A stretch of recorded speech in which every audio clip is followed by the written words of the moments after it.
오늘이 이제 원로 목사님께서 소천하신 지 딱 1년이 되기 하루 전입니다. 참 시간이 금방 간 것 같기도 하지만 여전히 이해할 수 없는 하나님의 뜻과 계획을 구하는 우리이기도 하죠.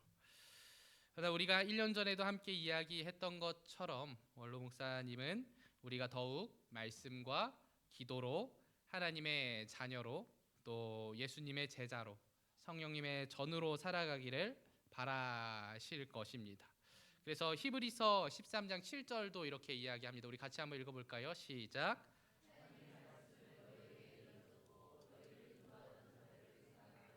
그들의 행실엔 그들의 믿음을 본받으라. 아멘. 우리 믿음의 선진들을 본받고 우리에게 가르치고 인도하던 자들을 본받으라라는 말씀이죠. 그러니 우리가 이 일주기를 맞이하면서 더욱 말씀과 기도로 살아가시기를 바랍니다. 정말 하나님께서 우리에게 주신 그 사명으로 살아가시는 생명샘교회 성도님들이 다 되시기를 바랍니다. 이제 우리 오늘 사도행전의 말씀을 나누도록 하겠습니다. 혹시 그 밸런스 게임이라고 들어보셨어요? 밸런스 게임. 요즘 젊은 사람들이 많이 하는 게임인데 뭐 컴퓨터 게임 이런 게 아니라 이제 서로의 취향을 알아보고 친해지기 위해서 하는 게임이에요. 우리 한번 띄워 주시겠어요? 이런 거를 묻는 거예요. 산이랑 바다 중에 뭐가 좋냐 이렇게 물어보는 거죠. 뭐가 좋으세요? 산. 오, 산이 많으시네요. 뭐 저기 부먹과 찍먹이 뭔지 아세요? 어, 탕수육을 이제 소스를 부어 먹느냐 아니면 찍어 먹느냐 무엇을 더 좋아하십니까? 와, 찍먹이 대세인 것 같아요. 뭐 저기 딱복 물복은 뭔지 아시겠죠? 딱딱한 복숭아를 좋아하냐? 이 말랑말랑한 복숭아를 좋아하냐? 이 쌀떡과 밀떡, 떡볶이를 먹을 때 쌀떡 떡볶이를 좋아하냐? 밀떡 떡볶이를 좋아하냐? 짜장을 좋아하냐? 짬뽕을 좋아하냐? 이런 사람마다 좋아하는 것이 있고 싫어하는 것이 있죠. 그리고 그 사람마다 각자 취향이 있습니다. 그래서 저 딱 이렇게 두면은 아마 반반으로 이렇게 싹싹싹 갈라질 거예요. 아주 첨예하게 대립하는 것도 있을 겁니다. 그리고 이러한 취향의 문제는 정답이 없다는 것을 우리가 알죠. 너 짜장면 좋아해? 너 틀렸어 라고 우리가 이야기하지 않잖아요. 정답은 없고 모든 것이 취향의 차이입니다. 그렇기 때문에 우리가 이 취향에 있어서 반드시 해야 하는 것이 무엇이냐? 존중이죠. 상대의 취향을 존중해 줘야 합니다. 그러니 탕수육을 먹을 때 가장 큰 문제가 되는 게 뭐예요? 아무 말 없이 그냥 확 부어버리면 큰일 나는 겁니다. 꼭 물어봐야죠. 부을까?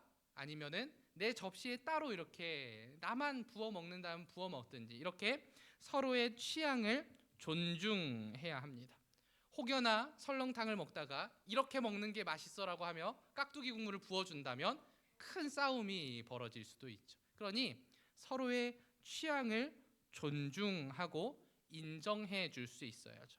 요즘은 더더욱 그러한 시대가 된 것 같아요. 정말 취향 존중의 시대라고 말할 수 있습니다. 다양성의 시대이죠. 그래서 이 젊은 사람들이 이 취향 존중의 시대가 된 것을 줄여서 취존이라고 얘기한다 그래요. 이제 어디 가서 얘기하시면 돼요. 아, 취존해야지 하면은 아, 취향을 존중하라는 거구나라고 이해하시면 됩니다. 오늘날이 정말 그러한 사회죠. 서로의 취향을 존중해 줘야만 하는 시대. 다른 이에게 피해를 주지 않는다면 그 사람이 어떠한 생각을 하고 어떤 취향을 가졌든 그것을 존중하는 것이 미덕인 사회입니다. 이러한 취향 존중의 시대이기 때문에 어쩌면 우리가 신앙생활을 자유롭게 할 수 있는 것이기도 합니다. 내가 신앙을 갖고 신앙생활을 하는 것에 대해서 자유가 보장되어 있잖아요. 나의 취향과 나의 이 모든 것이 보장되어 있기 때문에 자유가 보장되어 있기 때문에 우리가 자유롭게 신앙생활을 할 수 있는 것이기도 하죠. 세계의 역사, 아니 우리나라의 역사만 보아도 또 여러 나라들을 보아도 이렇게 신앙생활의 자유를 보장받을 수 있는 것은 일부 시대의 소수만이 누릴 수 있는 특권입니다. 그런데 이 모든 것이 좋아 보이는 취향 존중의 사회에도 문제가 되는 것이 있죠. 무엇입니까? 이 취향을 존중할 때 이 취향의 기준이 철저하게 사람에게 있다는 겁니다. 이 사람에게 있다는 것이 우리 그리스도인들에게는 문제가 되죠. 그리스도인은 어떤 사람들입니까? 모든 가치의 기준이 하나님께 있다고 믿는 사람들입니다. 그러니 이것이 죄인지 아닌지, 옳은지 그른지 이 기준이 하나님께 있고 하나님께서 우리에게 보여주신 그 성경에 있다고 믿는데, 오늘날 우리가 말하는, 세상이 말하는 취향 존중의 기준이 어디 있습니까? 사람에게 있습니다.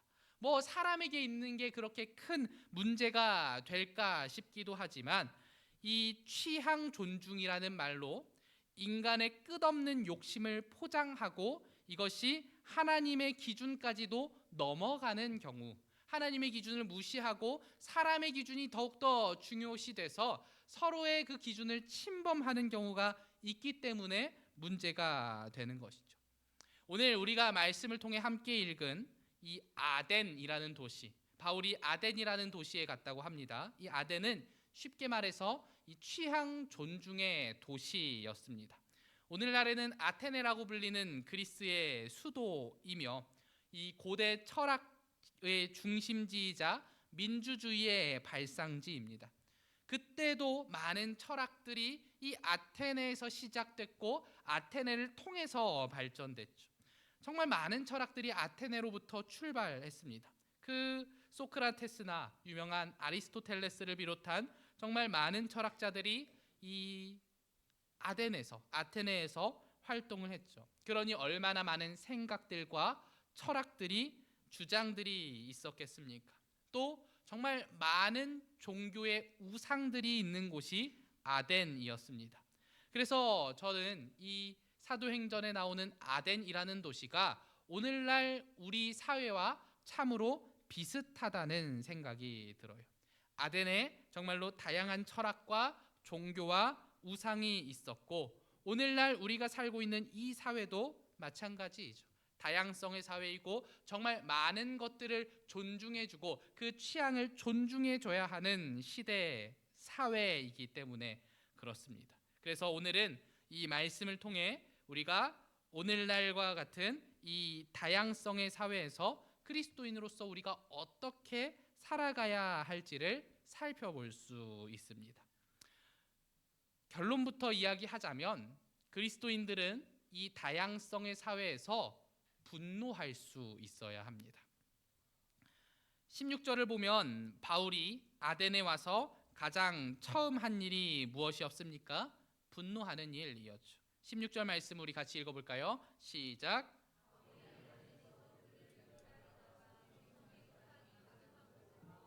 마음에 격분하여, 마음에 격분했다, 이제 분노했다라는 것이죠.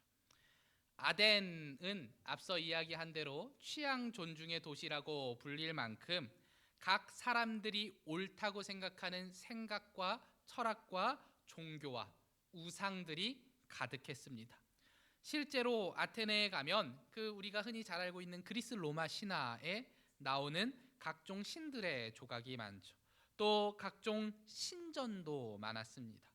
오늘날에 남아있는 그 문화유산으로 여전히 그리스가 관광 대국으로 먹고 사는 형국이니 그 시대에는 얼마나 더 많은 것들이 있었을까요? 23절의 말씀을 보면 제단을 세워놓고 거기에 알지 못하는 신에게라고 적어 놓았다고 해요.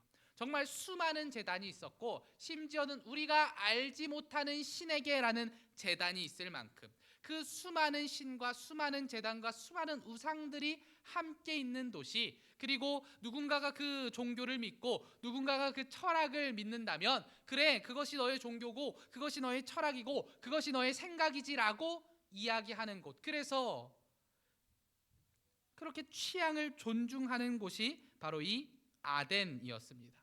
그리고 바울은 이 우상들을 보고 격분한 것이죠. 왜 격분했겠습니까? 바울이 이 수많은 우상들을 보고 이 우상 숭배를 보고 격분한 것이죠. 그리고 바울은 날마다 회당으로 나아가 또 장터로 나아가서 자신의 분노를 표출했습니다. 그들의 잘못됨을 이야기하고 복음을 선포한 것이죠. 그리스도인들에게 때로는 이러한 바울과 같은 자세가 필요합니다. 오늘날 우리가 살아가는 세상도 이 사회에도 정말 많은 우상들이 있죠.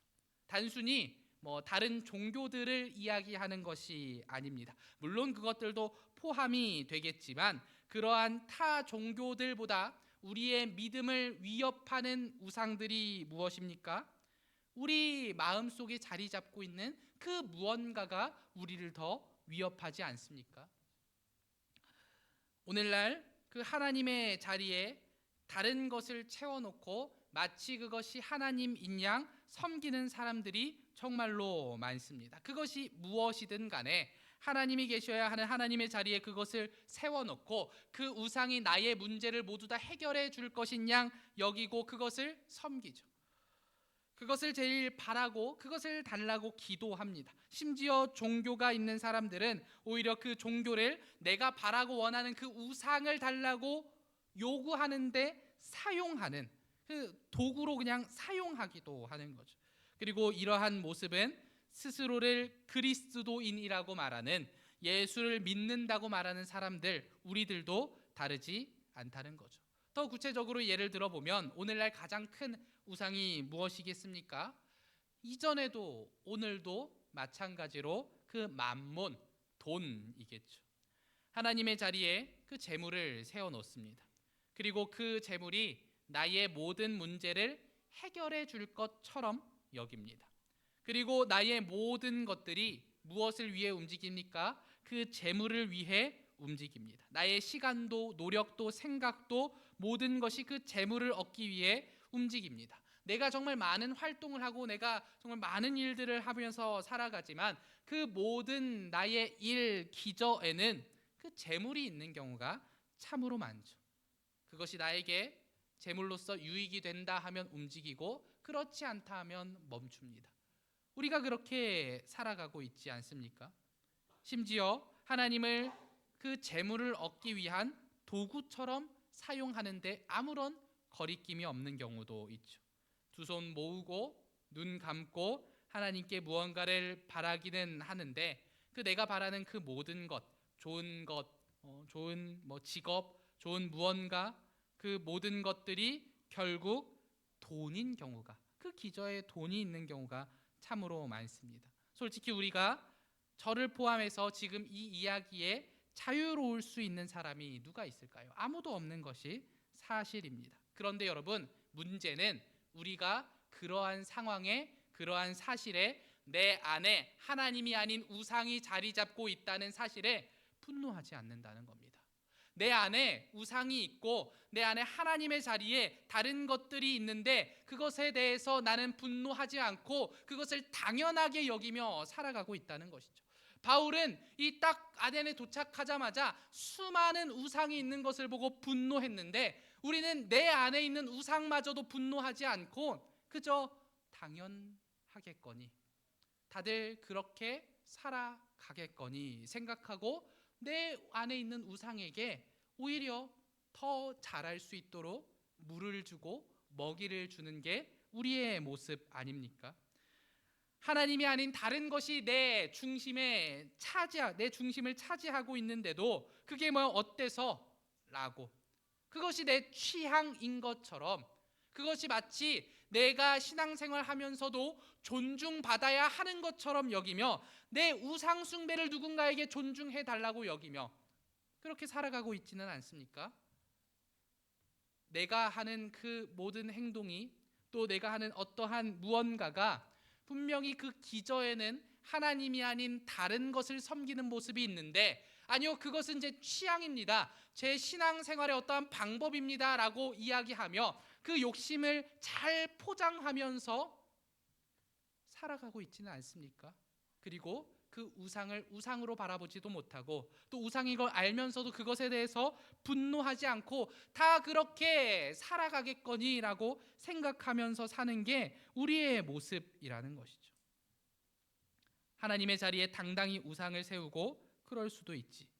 세상을 살아가려면은 이 정도는 필요하지라고 생각하면서 내 마음속에 그리고 이 세상에 우상이 가득한 것을 보고도 하나도 분노하지 않고 평안히 살아가는 겁니다. 너무나 평안한 겁니다. 그리스도인들이 이 땅을 살아간다면 거룩한 분노가 반드시 나타나게 되죠. 잘못된 것을 보고 잘못됐다고 이야기할 수 있어야 하고, 심지어 때로는 그걸 말할 수 없는 순간들이 분명히 있죠. 잘못된 것들 잘못됐다고 내가 말할 수 없는 순간들이 찾아오지만 내 안에서는 끌어올라야 되는 거죠. 거룩한 분노가 필요한 겁니다. 그런데 그 분노가 없이 그래 평안하기만 한다면, 내 안에 우상이 있는 것을 알고 있음에도 평안하게 사라진다면 우리는 지금 무언가 방향이 잘못되어 있는 겁니다. 심지어 내 안에 우상이 없다고 자만하며 살아간다면 너무나 큰 문제가 있음에도 모른 채 살아가는 것이죠. 여러분, 우리에게는 분노가 필요합니다. 내게 그 거룩한 분노가 필요한 것이죠. 내가 우상에 빠져 있는데도 스스로에게 분노하지 않는다면 우리는 이미 우상에 잡아먹힌 것입니다. 바울은 그 성에 우상이 가득한 것을 보고 마음에 격분하여 날마다 변론했다고 합니다. 우상을 섬기는 것이 잘못된 것임을 밝히고 무엇이 옳은지를 계속해서 이야기했습니다. 그렇다면 우리는 지금 어떻게 살아가고 있습니까? 우리는 취향 존중이라는 핑계로 우리 사회에 만연한 우상을 눈 감아주고 있지는 않습니까? 또 사회에 만연한 우상까지 바라지 않습니다. 내 안에 있는 우상도 나의 취향을 존중한다는 이유로, 이것이 나의 취향이고 이것이 나의 방식이라는 이유로 이 정도는 괜찮겠지라고 위로하면서 내 안에 자라나는 우상에게 오히려 물을 주고 있지는 않은지, 그것이 자라날 수 있도록 너무나 좋은 환경을 내가 만들어주고 있지는 않은지 생각해 봐야 합니다. 여러분, 우리 안에 있는 우상을 향해 분노할 수 있어야 합니다. 잘못된 것을 향해 잘못됐다 말할 수 있어야 합니다. 옳은 것에 대한 분노, 우상을 무너뜨리겠다는 그 울분이 우리에게 있어야 하는데 그것이 없고 아무것도 해결하지 못한 채 너무나 당연하게 우상을 세우며 살아가는 모습이 우리의 모습이라면 우리는 회개해야만 합니다. 오늘날 이 시대는 우리에게 모든 것을 이해하라고, 모든 것을 존중하라고 말합니다. 하지만 그 취향 존중이라는 달콤한 이름 뒤에 하나님보다 앞선 우상들이 숨어 들어올 때 우리는 더 이상 침묵해서는 안 되는 것이죠. 바울이 그 아덴의 화려한 예술과 철학 뒤에 숨겨진 영적 공허함과 우상을 보며 격분했던 것처럼 우리에게도 그 정도의 영적인 민감함은 필요한 것입니다. 그럼 우리는 어떻게 분노하고 어떻게 민감하게 반응할 수 있을까요? 우리 딱 세 가지만 우리 삶에 적용을 했으면 좋겠습니다. 먼저는 우리 분노가 사랑의 또 다른 이름인 것을 기억하고 분노할 수 있어야 합니다. 바울이 아덴 사람들을 향해서 화를 낸 것이 아덴 사람들을 미워해서일까요? 그게 아니죠. 참된 생명이신 하나님을 알지 못하고 죽어가는 그들을 향한 안타까움이자 창조주 하나님께서 마땅히 받으셔야 할 영광을 우상이 가로채고 있는 안타까운 현실에 대한 그 거룩한 격분과 분노였습니다. 우리 안에 이 분노가 사라졌다면 그것은 우리가 세상을 포용하기 때문이 아니라, 내가 그 세상을 이해하기 때문이 아니라 그저 세상과 적당히 타협하며 영적으로 무뎌졌기 때문일 수 있습니다. 그러니 우리는 분노할 수 있어야 하죠. 그리고 그 분노를 향해 사랑이 없음이 아니라 사랑하기 때문임을 기억해야 합니다. 하나님께서 왜 우리에게 분노하실 때가 있습니까? 우리를 미워하셔서 그렇습니까? 아니죠. 우리를 사랑하기 때문에 그렇습니다. 부모가 왜 자녀에게 화를 냅니까? 사랑하기 때문에 그런 것이죠. 우리의 분노는 그래서 필요한 겁니다. 사랑하지 않는다면 분노할 필요가 없죠. 저 사람이 나와 아무 관련이 없고 저 세상이 나와 아무런 관련이 없으면 그냥 두면 됩니다. 스스로 망하도록 둬도 내가 아무런 걱정이 없고 문제가 없고 거리낌이 없으면 그냥 두겠죠. 그러나 안타까움과 사랑이 있기 때문에 우리는 분노할 수 있어야 하는 것이죠. 그리고 두 번째로 분노는 우리 자신에게 가장 먼저 그 방향을 돌려야 합니다. 분노의 방향을 나 자신에게 먼저 돌려야 하는 것이죠. 우리는 세상의 부조리에는 쉽게 화를 내면서도 정작 내 마음의 보좌에 우상이 있는 것은 쉽게 화내지 않습니다. 그 인터넷을 보면은 사람들이 왜 이렇게 화가 많은지 모르겠어요.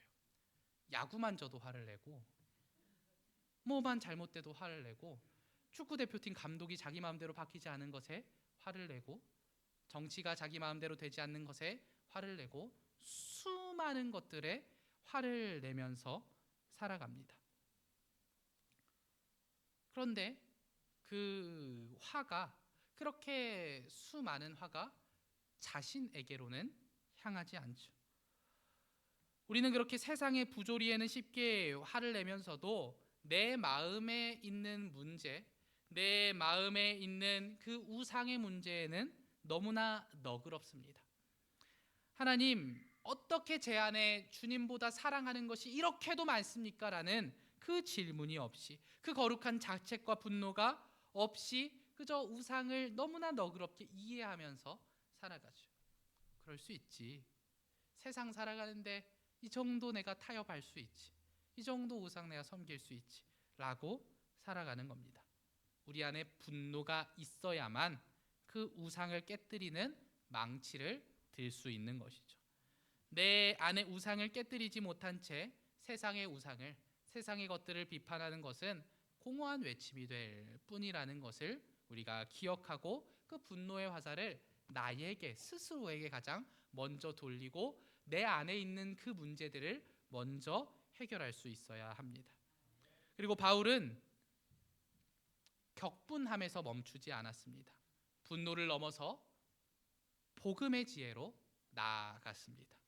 그 분노를 동력 삼아 회당으로, 장터로 나아갔습니다. 그리고 어떻게 합니까? 자신의 분노를 그들의 언어로, 그들의 눈높이에서 표출합니다.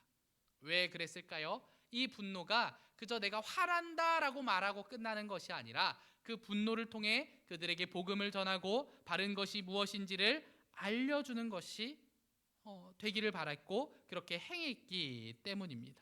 바울은 그렇게 분노를 동력 삼아 창조주 하나님을 전했습니다. 우리도 마찬가지죠.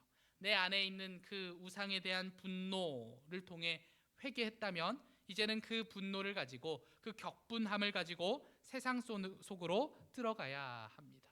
내 문제를 해결하고 우상을 해결하고 이제 그 우상들을 다른 이들도 깨버릴 수 있도록 세상에 나아가 그 예수 그리스도를 전하고 증명해야 하는 것이죠. 우리의 삶으로 증명해내야 합니다. 이 분노가 그저 분노로 멈춘다면 그저 화가 많은 사람에 불과할 겁니다. 그리스도인들이 거룩한 분노를 막 표출하고 끝이라면 세상 사람들이 그리스도인들은 그냥 화내는 사람들인가 보다라고 생각하겠죠. 그러나 이 거룩한 분노가 전도로, 복음 전파로 이어져야 합니다. 그런데 이 복음 전파가 우리의 분노로부터 시작됐지만 불친절하거나 무례해서는 안 되는 것이죠. 바울이 어떻게 했습니까? 바울은 분노해서 가서 회당에 가서 막 다 뒤집고 엎고 하지 않았어요. 유대인들의 회당에 가서는 유대인들의 언어로 전하고 유대인들의 철학과 그들의 신학으로 전합니다. 그리고 바울이 아덴에서 특별히 그 아덴 사람들, 그 철학자들, 철학으로 이렇게 아주 똘똘 쌓여 있는 그 사람들에게 전할 때는 그들의 철학을 기반으로 대화를 합니다. 그 바울의 그 우리 오늘 읽은 말씀만 보아도 아덴 사람들에게는 먼저 예수 그리스도에 대한 얘기를 하지 않고 창조주 하나님에 대한 이야기를 하죠. 무엇입니까? 상대의 생각과 상대의 가치관과 세계관에 먼저 맞춰주는 것이죠. 결코 무례하게 너네 예수님 몰라? 그것도 모르냐? 어휴 멍청한 녀석들라고 하지 않고 그들의 생각과 그들이 그 예수님까지 그들의 지식과 지혜가 나아갈 수 있도록 그 길을 열어주는 것이죠. 결코 무례히 행하지 않았습니다. 우리가 흔히 착각하는 게 내가 분노하면 내 거룩한 분노로 인하여서 내가 나아갈 때 막 해도 된다고 생각하는 경우가 있어요. 그러나 그럴수록 분노할수록 무례해서는 안 됩니다. 분노할수록 화가 날수록 더욱 예의 있게 전할 수 있어야 하는 것이죠. 종종 길거리에 노방전도 하는 분들을 보면 화나 있는 분들을 만날 때가 있어요. 그 화남이 뭔지 알죠? 모르지 않죠? 답답하니까. 왜 이 복음을 듣고도 모르나 하는 그 답답함이 있으니까 화가 날 수도 있죠. 그러나 그렇게 전하면 누가 듣겠습니까?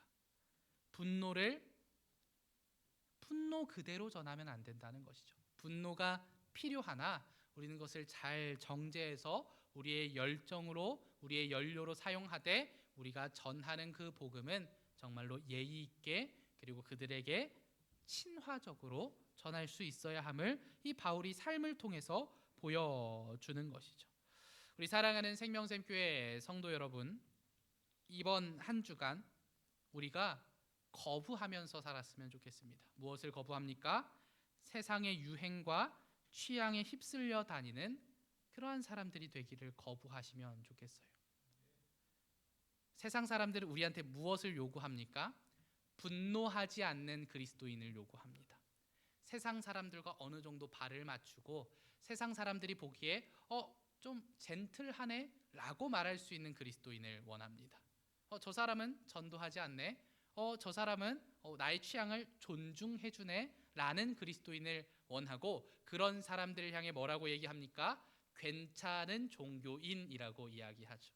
그리고 오늘날 많은 종교들이 이 괜찮은 종교인의 노선을 탑니다. 가톨릭도 불교도 괜찮은 종교인의 그 노선을 타죠. 그 결과가 무엇인지 아십니까? 최근 통계를 보면은 그리스도인, 그러니까 우리 개신교인에 대한 부정평가가 늘고 가톨릭과 불교, 그러니까 3대 종교라 불리는 그 가톨릭과 불교, 개신교 이렇게 놓고 보면은 개신교의 부정평가는 날로 늘어요. 근데 불교와 가톨릭의 부정평가는 날로 줄어요. 그럼 뭔가 가톨릭과 불교가 잘 하고 있나 보다. 그 괜찮은 종교인의 노선을 타는 것이 효과가 있나 보다 싶지만 결과가 어떻습니까? 종교인 전체를 놓고 볼 때 그러니까 종교를 가진 사람은 어쩔 수 없이 조금씩 줄어간다고 합니다. 탈종교화 현상이 심해지고는 있지만 그래도 종교를 가진 사람 중에 개신교인의 비율이 기하급수적으로 늘고 있다고 해요. 그러니까 괜찮은 종교인의 정책을 선택한 불교와 가톨릭이 점점 무너지고 있다는 것이죠. 여러분, 이것이 무엇을 보여주는 겁니까? 그 타협이 마치 우리의 새를, 우리의 믿음을 우리가 전도 잘할 수 있도록 만들어 줄 것처럼 보이지만 가장 먼저 필요한 것은 분노라는 것이죠. 거룩한 분노, 내가 그 진리에 대한 수호, 그것이 가장 먼저 있어야 하는 것을 이야기하는 겁니다. 하나님이 슬퍼하시는 것에 함께 슬퍼하고 하나님이 노하시는 것에 함께 분노할 수 있어야 그 다음에 우리의 태도가 필요하다는 것이죠. 그러니 여러분, 괜찮은 종교인이 되시기보다 진짜 그리스도인이 먼저 되시기를 바랍니다. 거룩한 분노를 가지고 살아가시기를 바랍니다.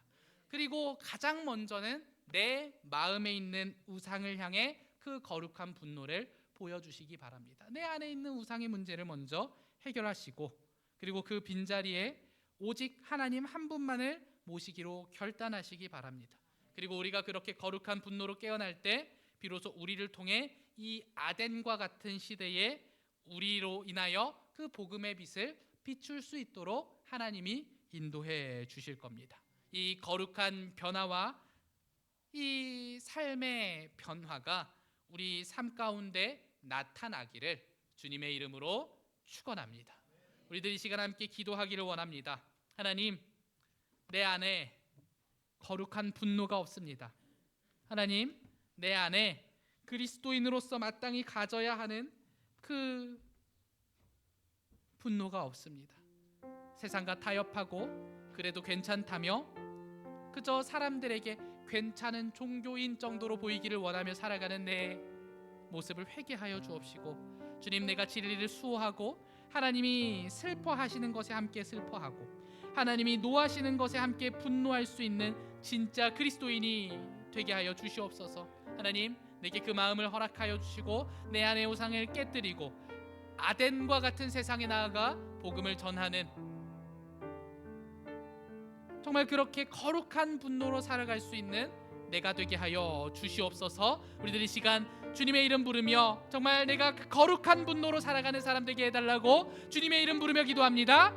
주여, 하나님 함께하여 주시옵소서. 주님, 우리에게 분노가 필요합니다.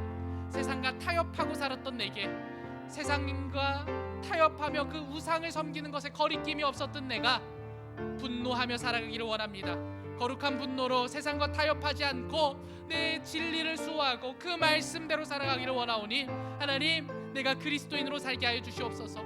하나님, 내가 그리스도인으로서 그 거룩한 분노를 올바른 방향으로 향하게 하며 살아가게 하여 주시옵소서. 우상과 타협하지 않기를 원합니다. 세상과 타협하지 않기를 원합니다. 하나님, 우리와 함께하여 주시고 그 은혜로 살아가는 우리 모두가 되게 하여 주시옵소서. 주여, 하나님 함께하여 주시기를 원합니다. 주님,